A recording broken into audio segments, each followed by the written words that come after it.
Bienvenidos a esta edición especial en el podcast Sumando Soles. El día de hoy tenemos un invitado de lujo.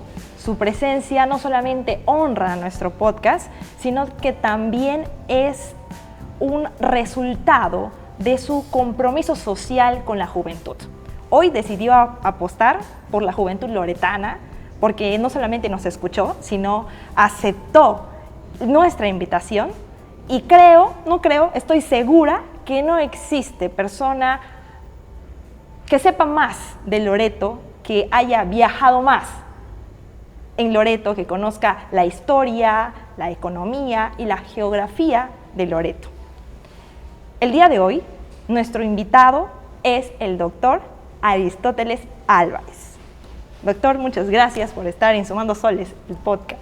Muchas gracias a ustedes por la gentileza que han tenido de invitarme. Quiero saludar este esfuerzo de jóvenes de la Facultad de Derecho de la Universidad de nuestra Amazonía, que están abriendo camino a nuevas generaciones, de involucrarlas en temas que nos compete a todos, que tiene que ver con el desarrollo, con la prosperidad de todos. La Amazonía es una de las zonas más abandonadas del Perú. Los mayores índices de pobreza, de desnutrición, de anemia infantiles, atraviesa a la inmensa mayoría de nuestra población. De modo que la labor que ustedes hacen de hacer conocer la Amazonía y de difundir los tópicos que son de interés de todos, tenemos que saludarlo. Yo especialmente les saludo y les expreso mi respaldo y mi apoyo. Gracias, la verdad, contar con su presencia jamás nos hubiéramos imaginado. Somos estudiantes de Derecho, ha sido usted en más de una oportunidad elegido para ser presidente de la Corte, ¿no? Condujo la Corte Superior de Justicia de Loreto en más de una oportunidad, y cuando ciertamente conocemos su trayectoria profesional, no he tenido la oportunidad de conocerlo personalmente. Sin embargo, cuando pedí referencias de usted, me dijeron que es una excelente persona. Entonces yo dije, qué lindo, ya estaba esperando que llegue este momento, porque el ser elegido en más de una oportunidad, habla de la persona que usted es. Porque creo que todos en algún momento hemos conocido a personas que títulos, grados de poder y etcétera, y miran al otro por sobre el hombro. Sin embargo, usted es una persona que no es así, que se puede tener todos los títulos, pero la educación no. Entonces, cuando hay esa coherencia y esa transparencia en tener títulos y ser educado, y no solamente eso, doctor, su compromiso social que ha mostrado, que ha venido desplegando con nuestra región. ¿Cómo no sentirme yo orgullosa de usted, que haya loretanos, de verdad? Permítame hablar en nombre de todos los jóvenes, que gracias por todo el trabajo que hace, porque nos impulsa a abrir estos tipos de espacios y a reconocer que debemos ser valientes, que debemos ser trabajadores, porque usted está dejando ese legado. Y la verdad que los 30 años de servicio que ha servido no solamente al Poder Judicial, sino también a nuestra Amazonía, a los niños y a los jóvenes que ahorita estamos creciendo y viendo pues el ejemplo en usted. Muchísimas gracias. Sus palabras en realidad me conmueven. Creo que son excesivas. He hecho el trabajo que lo haría cualquier otro profesional comprometido con los intereses de la Amazonía. Yo nací en Moyobamba, pero crecí en la ciudad de Yurimaguas. Ahí hice mis estudios iniciales, primaria, secundaria, y he vivido lo que vivimos todos en la Amazonía: el abandono, las carencias en muchos ámbitos.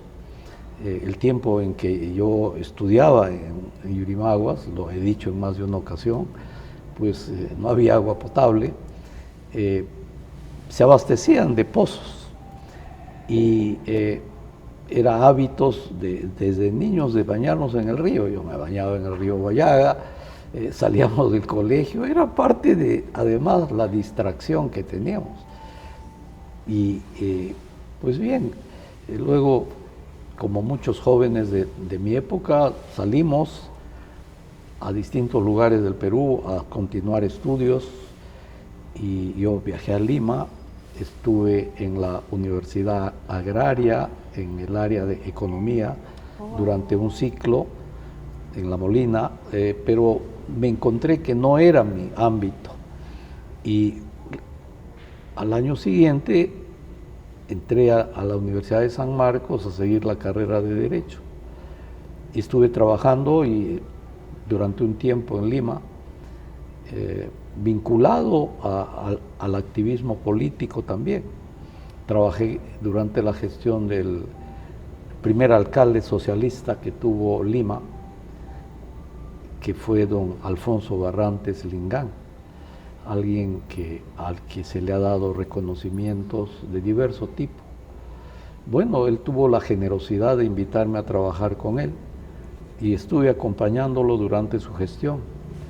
En el área de asentamientos humanos, hice un programa de titulación. Yo, ese tiempo pues estaba en los 28, 29 años, ¿no?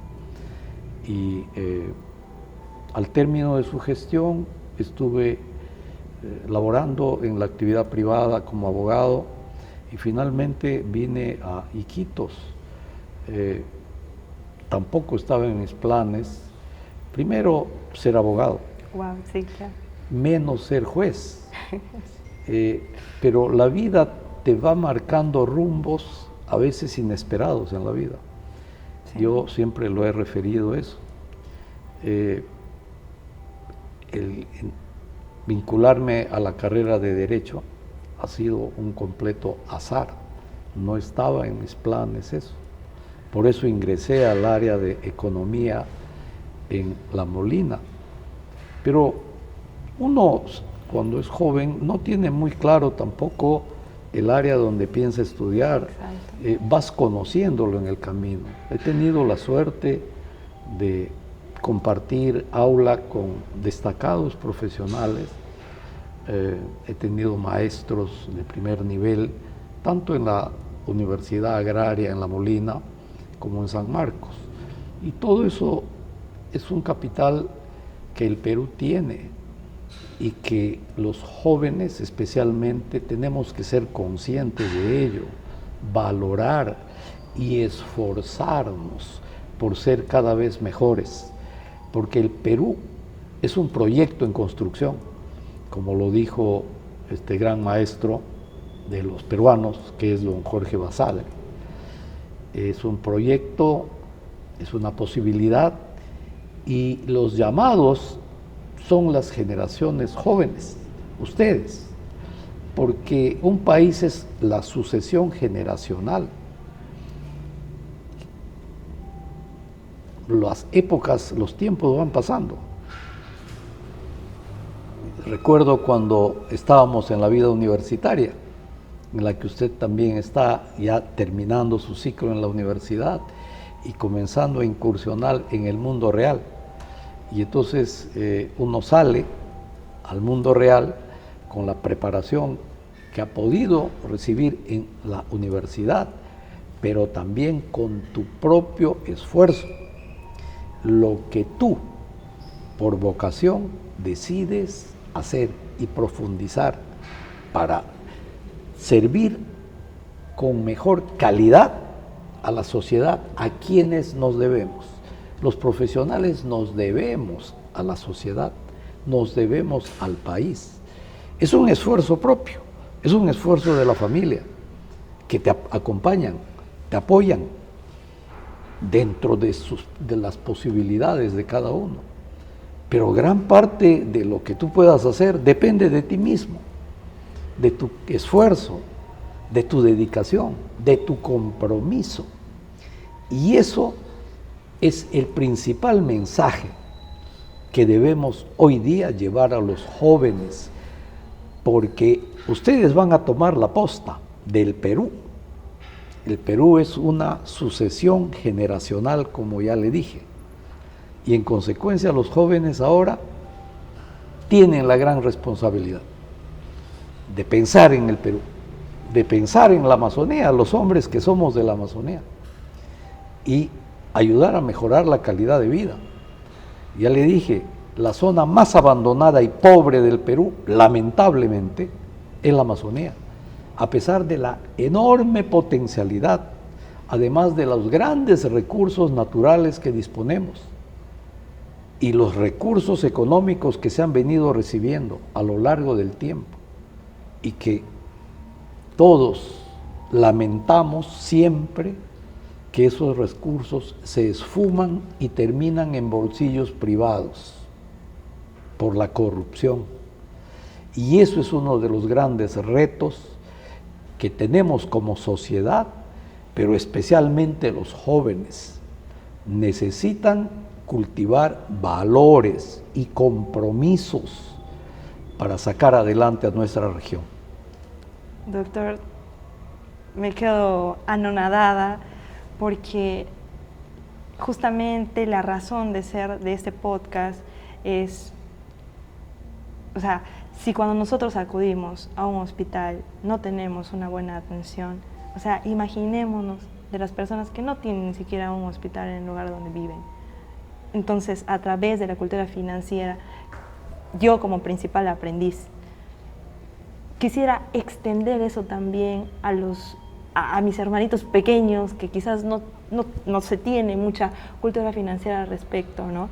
Pero también eso va de la mano con el compromiso. Como se decía, salgo de mi universidad y ahí no termina todo. O sea, ¿cuál es el compromiso que como profesional se tiene para con la sociedad? Porque, sinceramente, doctor, son pocas las personas que tienen esa vocación de servicio, tienen ese compromiso en tanto a no solamente ir a trabajar, no solamente cumplir, sino entender el propósito, levantarte todos los días y entiendes que tu propósito es mayor que los esfuerzos que haces.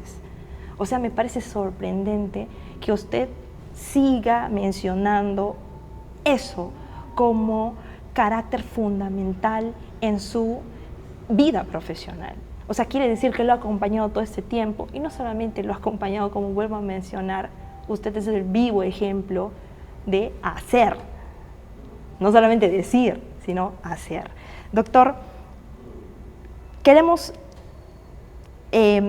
hablar un poquito sobre cómo usted, remontémonos un poco a sus inicios en la universidad, de su vida universitaria.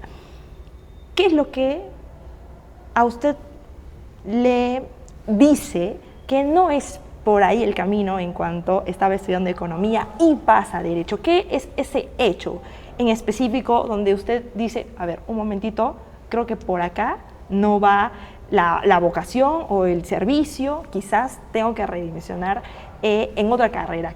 ¿Qué y por qué derecho? Mire, en la Universidad de La Molina, como en todas las universidades en la década del 70, había bastante actividad política. Y habían conversatorios con jóvenes de otras universidades. Y teníamos reuniones indistintas. En ocasiones nuestras reuniones eran en la Universidad Agraria, el campus está en La Molina, y en ocasiones nos reuníamos en la Universidad de San Marcos, en la Facultad de Derecho. A veces íbamos a la uni, también íbamos allá. ¿Tenían debates, doctor? Teníamos, sí, actividades entre los jóvenes universitarios. Íbamos a la Católica, sí, intercambiábamos. Y entonces uno va conociendo, por lo menos en mi caso. Entonces Yurimaguas es un pueblo era muy pequeño, aislado. Entonces para mí ir a Lima fue descubrir un mundo totalmente distinto al que conocía. La primera vez que yo tuve cercanía al teléfono fue en Lima, porque no había teléfono. Claro. Bien, entonces para mí levantar el teléfono y escuchar la voz de una persona fue una sorpresa. Y La televisión, igual, porque no había televisión, solo había radio. Estamos hablando de tiempos en donde el Perú estaba profundamente atrasado. Y Lima me deslumbró todo lo que encontré de modernidad. Y el vincularme a la vida universitaria también fue un cambio drástico en mi manera de mirar la vida. Porque salía de un pueblo pequeño, claro, aislado, exacto, pobre, sí, y saltar a un mundo distinto, desproporcionado para la percepción que en la época uno tenía de las cosas, y encontrarse con jóvenes muy talentosos. que lo retaban intelectualmente también. Porque doctor, era un reto además, claro que sí, porque en la Facultad de Economía ingresamos 25 alumnos en esa época. Era altamente competitiva. Entonces se presentaba mucha gente. Yo tenía un poco de suerte en eso, que la educación que recibí en Yurimaguas ha sido una educación de calidad. Nuestros profesores se interesaban en que uno aprendiera. He tenido profesores que yo los recuerdo y los voy a seguir recordando hasta la tumba. En la educación primaria era rígida, estudiaba mañana y tarde. En la secundaria también mañana y tarde.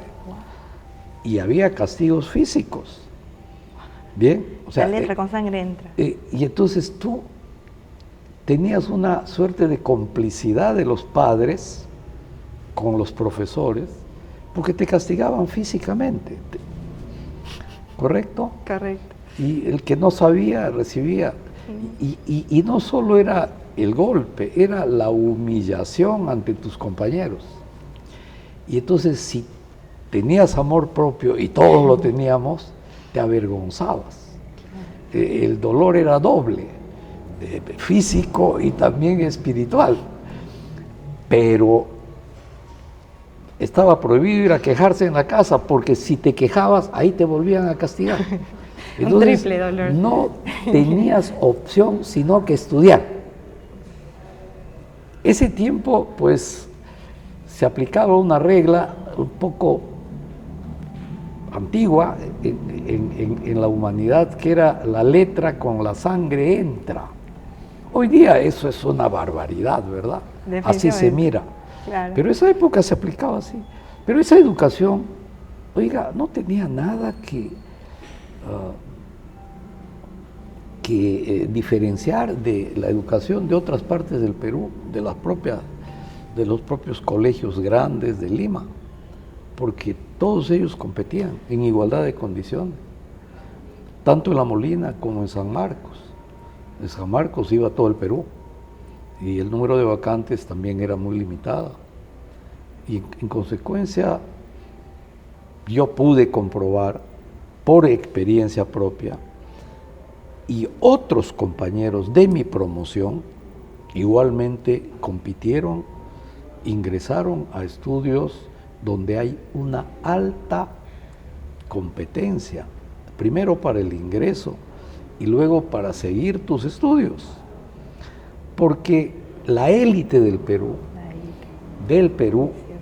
iba a esos centros de educación, no había otra cosa. La Católica todavía era una universidad de segundo nivel en la época. Los profesores más calificados del Perú estaban en San Marcos, en la UNI, en La Molina. Eran los grandes centros de educación del Perú en la década del 70. Después se ha ido deteriorando la educación pública y la educación privada ha ido poco a poco saliendo hacia adelante. Claro. Y eso hay que modificarlo, porque la educación superior es el canal más importante para la movilidad social.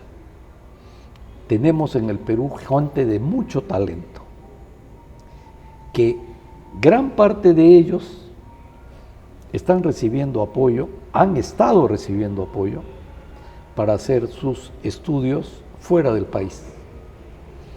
Y lamentablemente, esos jóvenes son atraídos para quedarse en esos países, porque son talentos. Y los talentos no tienen que ver necesariamente con el bolsillo. Son factores intrínsecos a la persona. Exacto. Lo que hay que es formarlos, calificarlos y incorporarlos este factor que es crucial, la vocación del servicio. De modo que todo el respaldo, la inversión que hace un país en sus jóvenes, redunde en el beneficio del propio país, que es lo que necesitamos promover. Y ese es un poco el compromiso. Vuelvo al tema de la universidad, pues ese intercambio con otros estudiantes de otras universidades que en la época se estilaba en el activismo político, es el que me llevó a vincularme con alumnos de Derecho de San Marcos. Y en las conversaciones post-reuniones es que fue despertando mi interés y dije, por aquí es donde yo quiero ir. Y entonces, al año siguiente estuve en San Marcos. Tuve esa suerte también de ingresar, porque era competitivo. Entonces ahí vi que el nivel de educación que recibimos en Yurimaguas era una educación de calidad. De calidad. Y claro, es que había una fuerte presión de los profesores que poco a poco te va moldeando en hábitos de estudio, de disciplina, porque para estudiar a conciencia hay que hacer disciplina personal. Usted debería estar en una fiesta en esta tarde, a estas horas. En esta noche. Pero usted está aquí por su vocación. Y ese es un esfuerzo personal. O sea, hay cosas que uno tiene que privilegiar en sus actividades si quiere salir adelante. Y eso es lo que yo especialmente procuro que los jóvenes capten. Muchos han dicho, menos placer, esfuerzo, trabajo, estudio, menos placer. Y esa es una lección muy simple que se está olvidando, se está privilegiando otras cosas. Doctor, aproximadamente, o sea, los jóvenes pasan de lo más mínimo, 3 horas en el celular, scrolleando, ¿no? TikTok y etcétera. Entonces se ha perdido estos hábitos de estudio. Quisiéramos saber un poco cuáles eran sus hábitos de estudio desde la universidad y cómo estos hábitos de estudio le han acompañado a desarrollarse en su vida profesional. Bueno, los hábitos se van adquiriendo desde casa, como todos los hábitos. Yo he tenido la suerte de que mi madre había sido maestra de escuela. Okay. Dejó porque mi padre era un pequeño empresario y los hábitos de la época entre los padres era que la madre se dedicaba al cuidado de los hijos. Y entonces yo cuando entré al jardín ya entré sabiendo leer. Wow. ¿A los cuántos años, doctor? A los 5 años. Wow. Es que tenía la suerte de tener a mi mamá que nos hacía escribir y nos hacía leer. Y entonces tú vas desde niño entrando a ese mundo. Entonces tú entras y de pronto te encuentras que tú sabes más que el otro porque de tu casa has venido aprendiendo. Cosa que hoy día también se ha perdido porque ambos padres trabajan y entonces encargan a los hijos. Y es un cambio de época. Sí. Pero eso no debe llevar en absoluto a perder el rumbo que desde temprana edad se va formando hábitos. Y eso depende de casa. Un padre llega de trabajar y tiene que sentarse con su hijo al costado, enseñarle a escribir, enseñarle a leer, cogerle la mano a temprana edad a escribir, jugar con él, enseñarle a dibujar, enseñarle a pintar. Tiene que dar eso de su tiempo padre y madre, aunque trabajen. Wow. Pero si eso no se hace, ¿qué cosa usted espera? Los hábitos se van cultivando desde temprana edad. Y entonces vas orientándolo. A algunos les gustará, a otros no, porque los humanos estamos diseñados para distintas actividades. Exacto. Y todas son útiles, todas son necesarias para la vida. La vida no solo es el ámbito del estudio, es una rama. Y a veces no es la mejor rama, porque hay gente que tiene las habilidades empresariales o de negocios donde pues hace su prosperidad y colabora con el desarrollo de la sociedad desde ese ámbito. Pero tú procuras realizarte en función de lo que crees que es tu ámbito de desarrollo. Entonces tú como persona encuentras que te gusta leer, te gustan las matemáticas, por decirlo, o te gusta la historia, o te gusta la filosofía, o te gusta la educación, ser docente, que es una labor para mí de privilegio, de formar nuevos seres humanos, de imbuirles nuevos conocimientos. Pero ¿de dónde viene el impulso inicial? De casa, del hogar. Un hogar cuyos padres no prestan atención a lo que han traído al mundo, que es un nuevo ser, van a tener después reproches propios, me imagino, de no haber prestado atención en la oportunidad que corresponde. Y los hogares disfuncionales que abundan aquí en la Amazonía es un problema muy serio, porque el padre se va, abandona a la mujer tiene que trabajar por su lado, a veces al niño le encarga al vecino para que esté jugando ahí, y esa etapa crucial en su desarrollo se pierde, porque tampoco hay políticas del Estado que se orienten hacia ese segmento de la sociedad. Y eso es parte de lo que necesitamos mejorar en el Perú. No es fácil, pero necesitamos hacerlos. Usted está en esa posición ahora, conversándome, porque ha tenido en su casa una formación. Probablemente usted no recuerde, pero han habido personas de su entorno familiar que se han interesado en usted desde muy pequeña para que aprenda las primeras letras, que generalmente uno los va aprendiendo en casa. Bien, el papá te agarra de la mano, oye, ven, uno no se acuerda de esas cosas. O la mamá, venga, ya, aquí está. Esa es la responsabilidad de un padre, de una madre.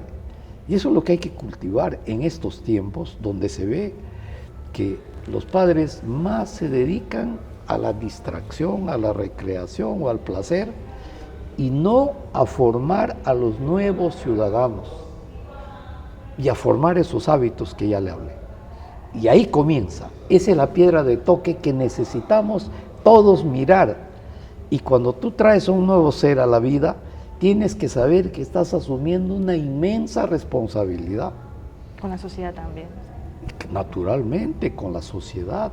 Pero es una inmensa responsabilidad tuya con la sociedad y con el nuevo ser, a quien hay que formarlo desde pequeño, disciplinarlo, educarlo, que es la tarea más dura, pero también la más satisfactoria, de haber formado un ser que luego va a ser útil a la vida social, con su trabajo, con su aporte, con los valores que ha construido y que comienzan en casa.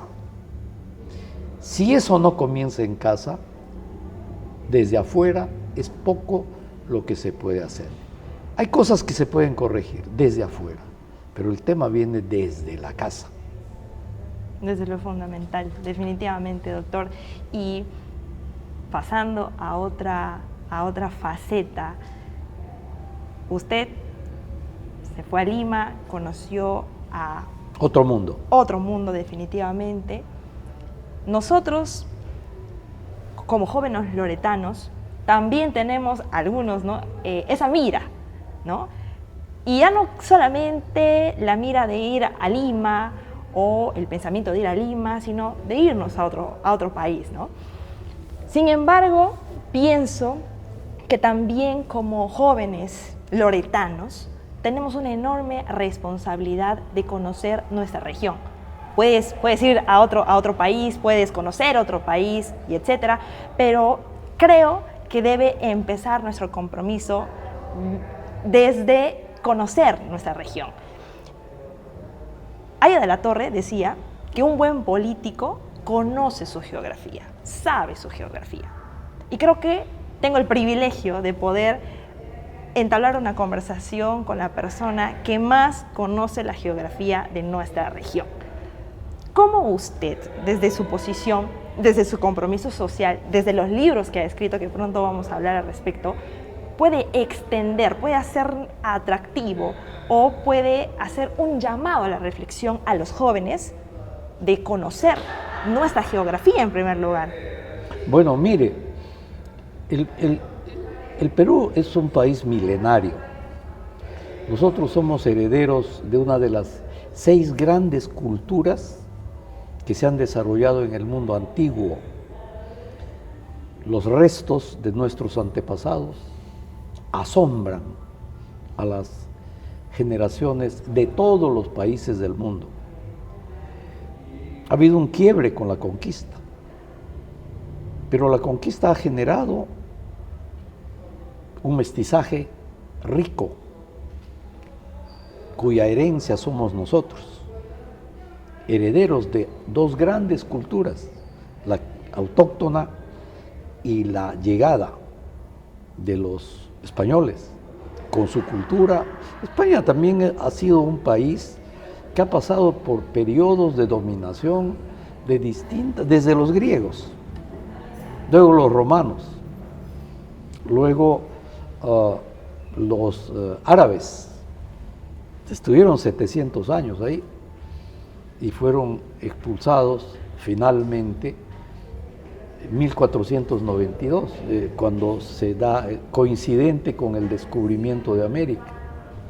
Bien, por los españoles. O sea, es una cultura rica la que llegó acá, con todo lo bueno, lo malo y feo que tiene los periodos de conquista y de dominación. Está presente en la naturaleza humana hasta nuestros días. Lo que estamos viendo en Ucrania y Rusia es eso. Eso es lo que estamos viendo en Estados Unidos y Venezuela. Protectorado. Está en el alma del ser humano, desde siempre. Y entonces, ¿qué se requiere? Jóvenes que sean conscientes de su responsabilidad. Primero, consigo mismo. No ser una carga para la sociedad. Con su familia, a la que se debe. Y luego, con el país, con la sociedad, con el todos. Un país tiene que formar un espíritu nacionalista. Bien, China es lo que es hoy, ¿correcto? Porque ellos han desarrollado una política de nacionalismo, ha mandado a estudiar a sus jóvenes en otras partes del mundo, a captar todo lo que el mundo puede dar en conocimientos, pero todos han regresado a aportar al desarrollo de su país por el tipo de cultura que se les inyecta. Yo estudié con jóvenes chinos que estudiaban Derecho. Sí. ¿Sabían español, doctor? Sabían, se preparaban. Por eso es lo que son. Le hablo de hace 50 años, ¿correcto? Ellos han mandado a todos los países importantes en su interés geopolítico a estudiar a sus jóvenes, que conozcan las universidades y se preparen en la cultura de otros países, Desconozco si esos jóvenes han regresado a trabajar como diplomáticos o como consejeros empresariales en su embajada, desconozco. Pero mire, 3 años, compartiendo aula con chinos, les tomábamos el pelo, y ellos hablaban español naturalmente como todo, ellos, pero estudiaban el derecho peruano, y así como había en derecho, tenían otros alumnos en matemáticas, tenían otros alumnos en economía, otros en sociales. Entonces había una suerte de comunidad de chinos de la China, no chinos de risa, sino los chinos de la China, que venían a estudiar, jóvenes como uno. Y entonces a mí me llamaba la atención que ese país, que entonces aún era, así mismo se llamaban del tercer mundo, enviaba a sus jóvenes a los centros de educación de los países que para ellos eran importantes. Wow. Y el Perú los acogía por los convenios. Como hoy uno puede ir a estudiar a la Universidad de Pekín, los jóvenes. Con intercambio universitario. Exacto. Y entonces, hoy día, China se presenta ante el mundo como la nueva potencia hegemónica que en el largo plazo veremos qué sucede, pero está disputando el liderazgo del mundo con los Estados Unidos. Estados Unidos es una potencia y en declive desde mi punto de vista, y la potencia en ascenso es China, pero ya son temas que nos desviarían de la conversación. Claro. Volviendo un poco a la pregunta, considero que un joven debe conocer su geografía, debemos conocer nuestra región, así como hay esas ganas, por ejemplo, de conocer otras ciudades del Perú. Iniciemos en primer lugar por nuestra región. O sea, es que necesitamos hacer programa. Loreto es un país como territorio, somos territorialmente como Alemania, casi como España. Es fácil mirar en el mapa. Somos más grandes que muchos países de Centroamérica, y de América del Sur también. O sea, Loreto es un inmenso territorio. Aquí, solo en la provincia de Maynas, bien, cabría la República de Israel como territorio, para que usted vea de qué cosa se habla. Y es un territorio gigantesco, y la enorme pobreza que se enfrenta es por la falta de conectividad vial, terrestre. Yo he venido señalando repetidamente eso. Necesitamos conectividad terrestre. Por ejemplo, la cuenca del Putumayo. Aquí estamos en este local que nos han facilitado, que es el Cauchero, el Hotel correcto. Cauchero. Vamos, el tema está en que toda esa zona de la que siempre se habla, pero que no se conoce, es un inmenso territorio que está desconectado de la dinámica de Loreto y del Perú. Y todo ese inmenso territorio son casi 100.000 kilómetros cuadrados de territorio. 100.000 kilómetros cuadrados de territorio es 2 veces, para que usted tenga idea, el departamento de Lima y Callao juntos. 2 veces el departamento, no Lima metropolitana, sino todo, Cañete, y todas las demás provincias, Huarochirí, toda esa es el departamento de Lima. 2 departamentos es este territorio, abandonado.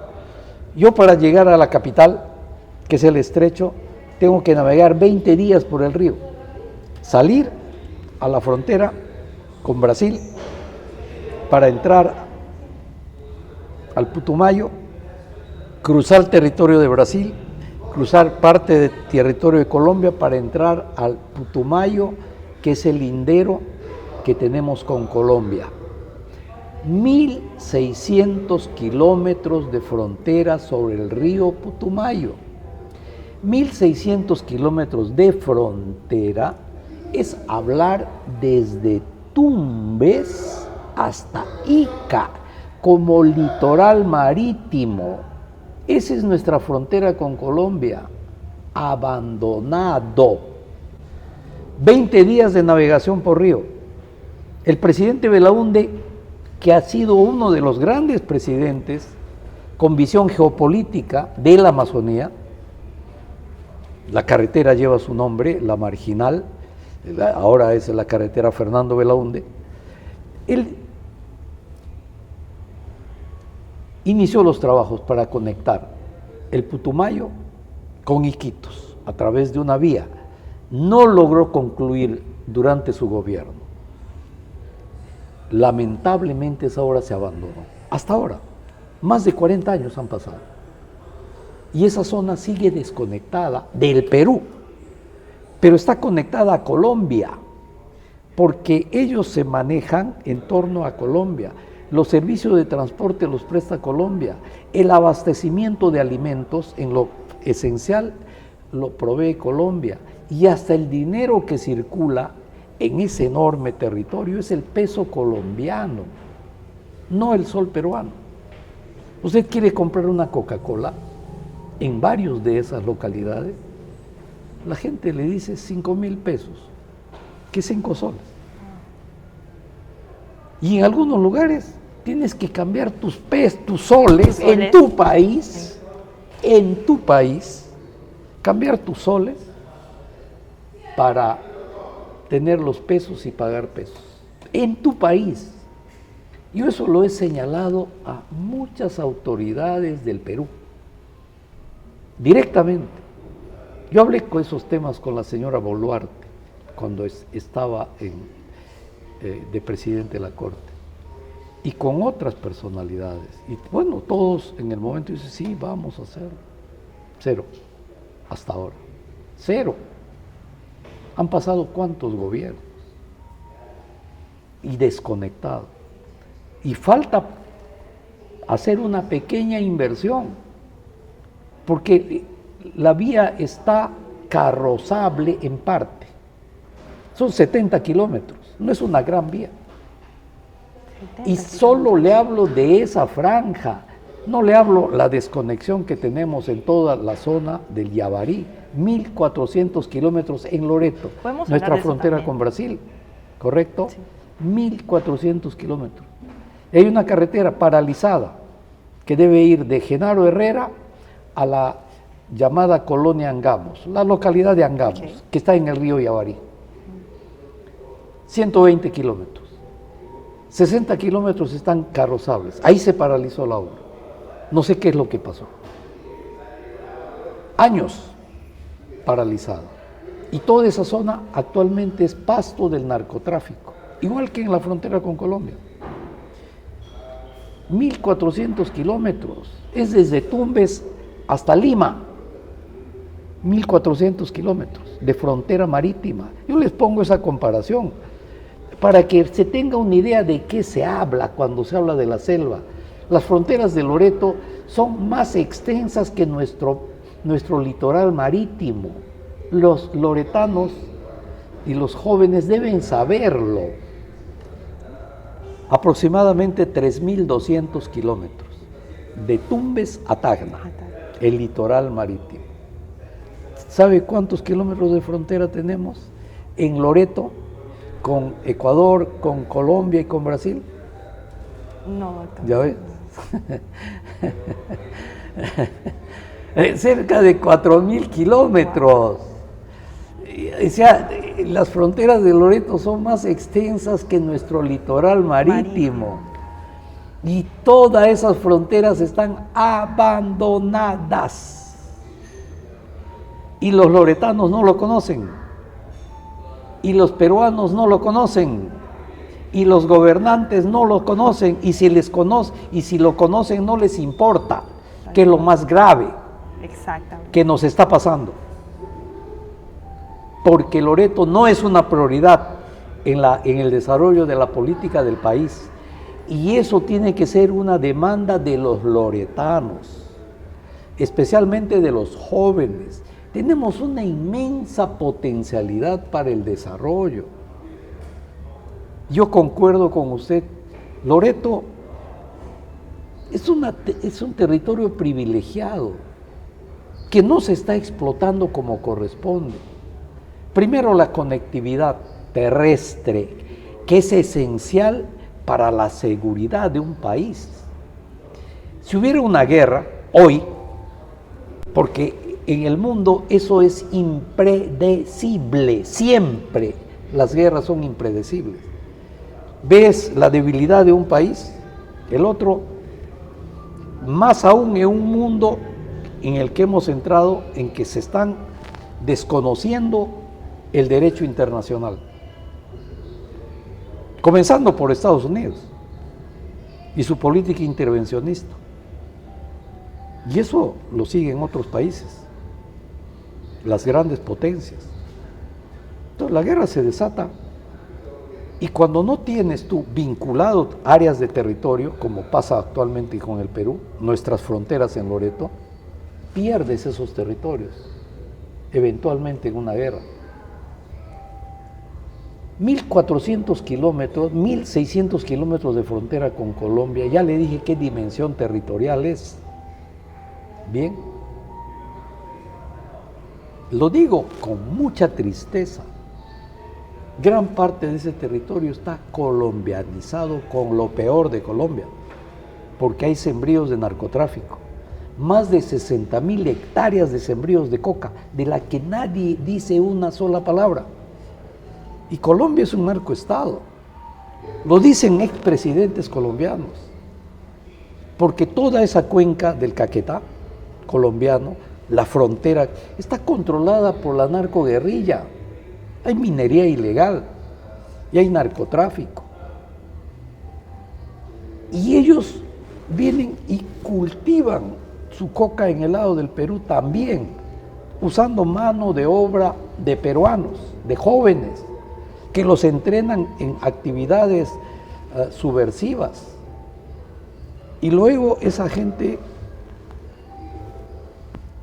viene a hacer al interior del país también poner en riesgo la seguridad del país. Y eso no se habla. Yo he tratado de difundir estos temas, pero naturalmente la élite está interesada en otros temas que no son los del desarrollo y la seguridad y la integridad del país. Entonces, una de las cosas, para mí, básicas, es que los jóvenes, primero, se identifiquen con su territorio. Saber que aquí tenemos oportunidades que muchos países del mundo envidian cuando uno sale del Perú. Envidian. Por ejemplo, doctor. Le digo, no tienen petróleo. Nosotros tenemos en la selva petróleo. Y es impresionante la irresponsabilidad que hemos tenido en estos gobiernos que han ido pasando, que no se explotan como corresponde. Yo he estado recorriendo las zonas petroleras como Andoas, abandonado hace 5 años.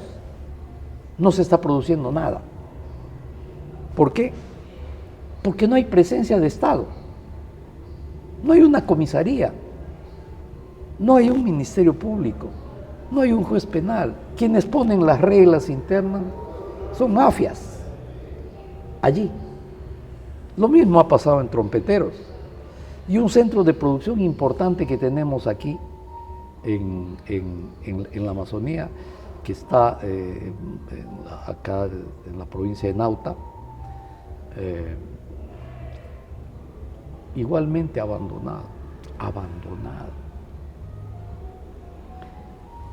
Y como eso, otros lugares. Y somos un país que, teniendo reservas petrolíferas comprobadas, somos importadores de petróleo. Y hoy día el costo de vida se ha disparado por los problemas geopolíticos del mundo, que no sabemos cuándo terminará. Pero nosotros tenemos reservas de petróleo que no se está explotando en una de las regiones más pobres del Perú. Y esa riqueza no solo serviría para alimentar al resto del país, sino para la economía, mejorar la economía, la conectividad terrestre. Otro recurso, el cacao. El cacao es un producto natural de la Amazonía, de aquí salió al mundo. ¿Quiénes contribuyeron a expandir el cacao? El cacao es de América. Con la llegada de los españoles se difundió al mundo, pero ya se comprobó que el cacao es un producto originario de la Amazonía. Pero aquí hay una guerra feroz contra quienes se dedican al cultivo del cacao en la selva. Hay una empresa aquí en Tamixiaco, una guerra feroz contra ellos por la producción de cacao. Y ese pueblo salió de la pobreza con el cacao. Por el cambio climático, el cacao ahora se ha triplicado su valor. Sin embargo, no se está promoviendo su cultivo. Le hablé de 60.000 hectáreas de coca en el Putumayo. Primera tarea de gobierno, conectividad y sustitución de cultivos de coca por cacao. Es lo que ha hecho San Martín. Y San Martín se ha desarrollado. Y Quito se ha estancado. Pucallpa ya nos llevó 20 años de diferencia. Y Pucallpa ha sido un pueblo rural. Yo lo conocí siendo niño, porque mi abuela, por el lado materno, vivían ahí mis abuelos. Yo he ido a visitarlos. Entonces eran casas muy modestas. Todavía no funcionaba con intensidad la carretera que va de Pucallpa a Lima. Era un pueblo pobre. Se descubrió el gas de la Guaitía y Morales Bermúdez alimentó el separatismo porque él quería ser presidente electo.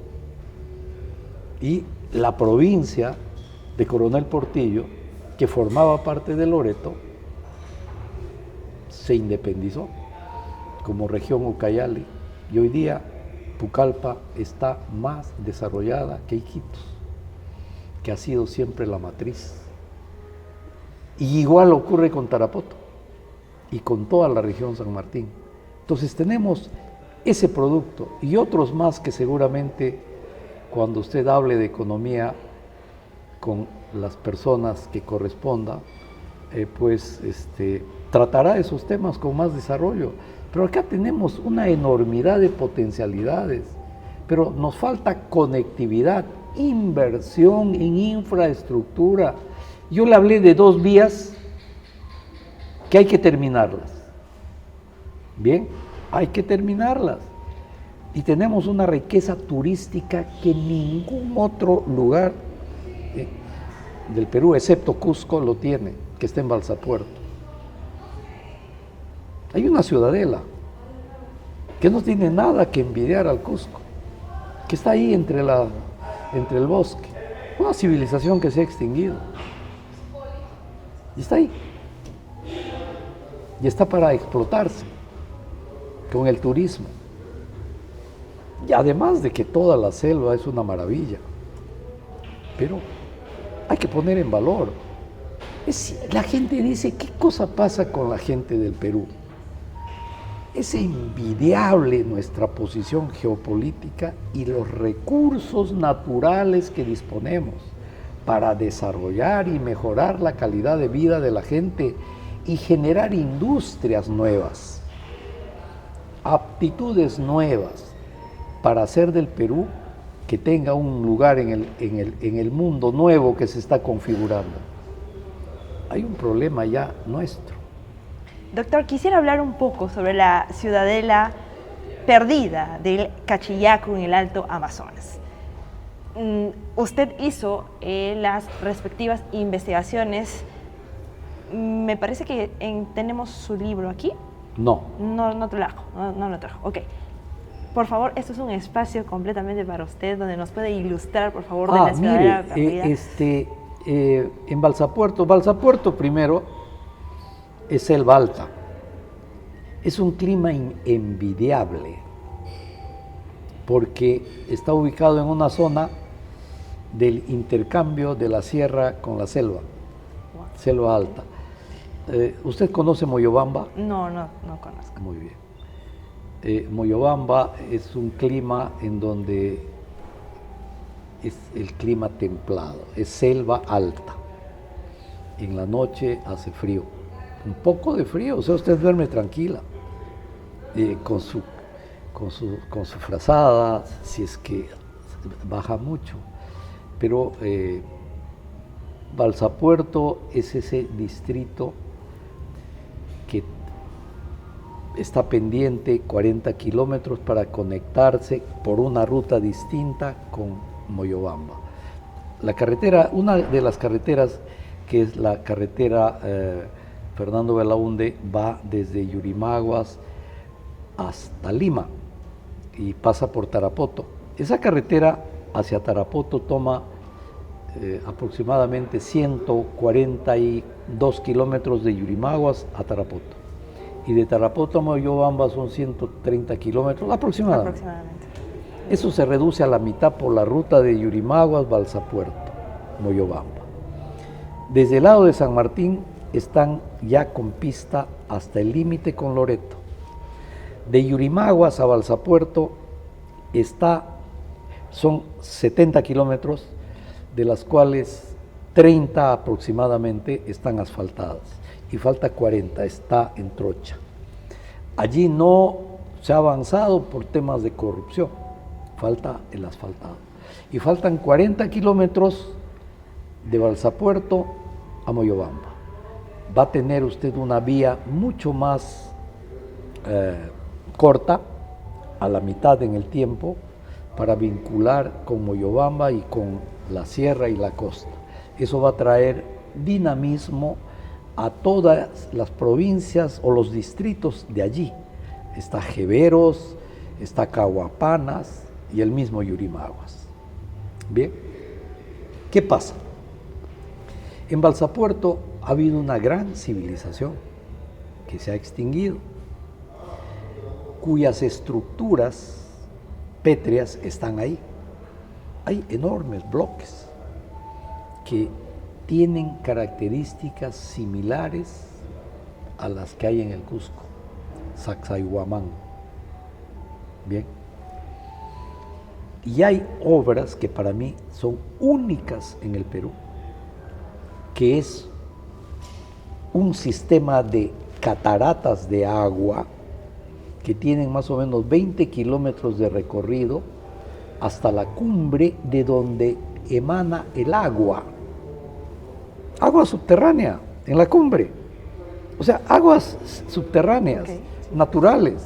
La naturaleza es una maravilla.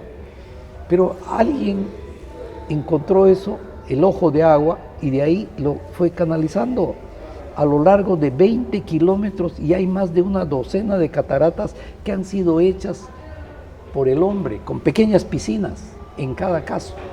Solo una se utiliza, que es la que se conoce hasta hoy. Pero es parte de un sistema de cataratas hechas por mano humana, con avanzada tecnología en el uso de la piedra. ¿Qué pasó con esa civilización? Misterio.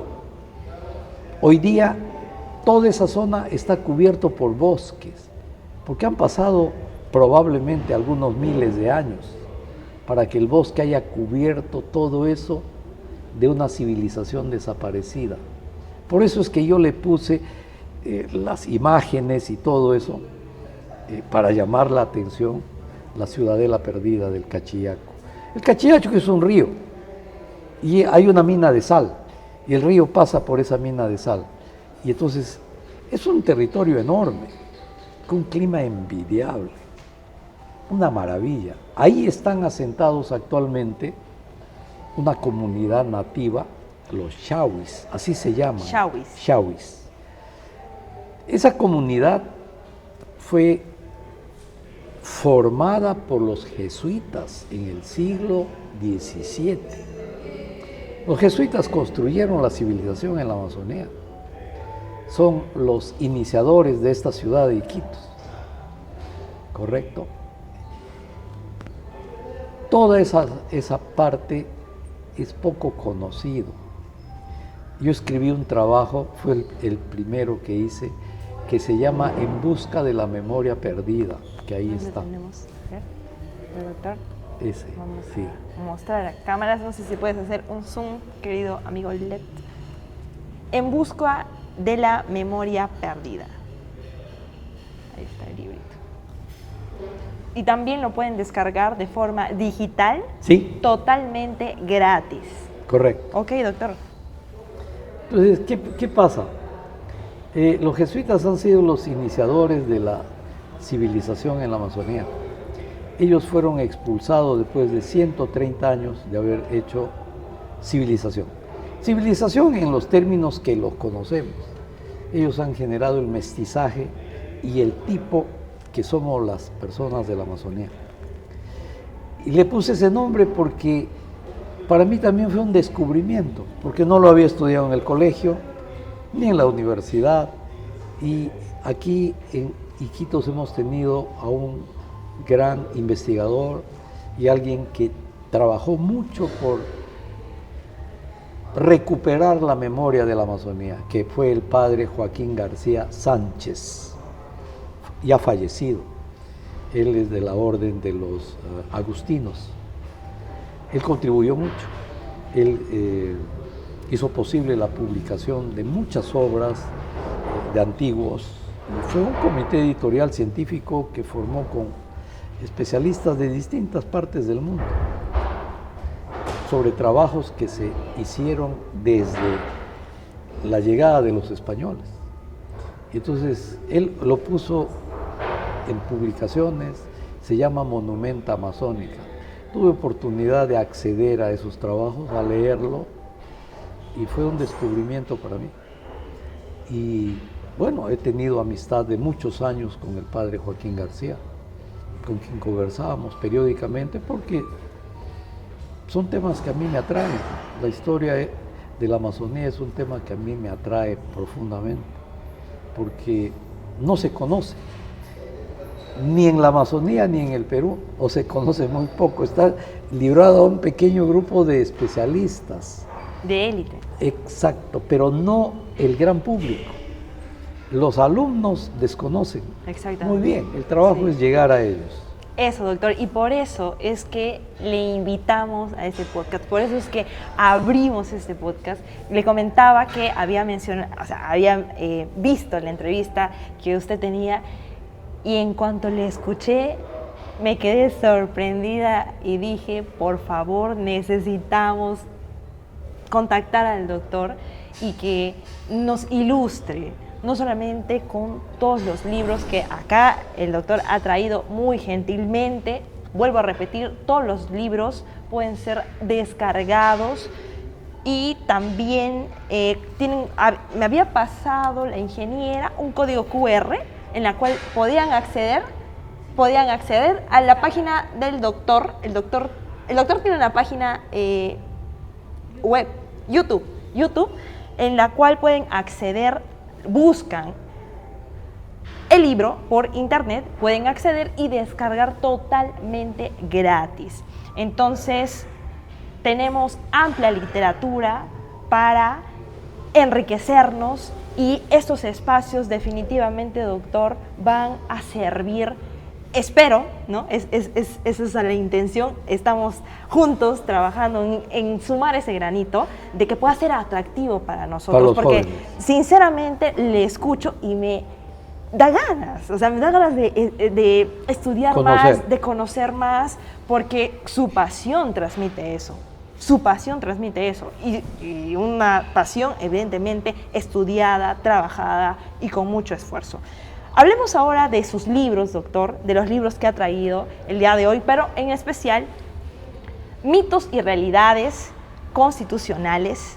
Esta es una obra del doctor Héctor Vargas Aya. Él es un hombre loretano. Okay, vamos a ponerlo aquí. Acá lo ponemos. Ya. Él es un hombre loretano ya fallecido recientemente. Él falleció el 9 de abril de este año. A los 98 años, ha tenido una vida bien dilatada. Él ha hecho contribuciones muy importantes para el desarrollo de la Amazonía. Él presidió en su oportunidad el Congreso de la República y fue constituyente. Él ha sido abogado. Yo tenía amistad con él.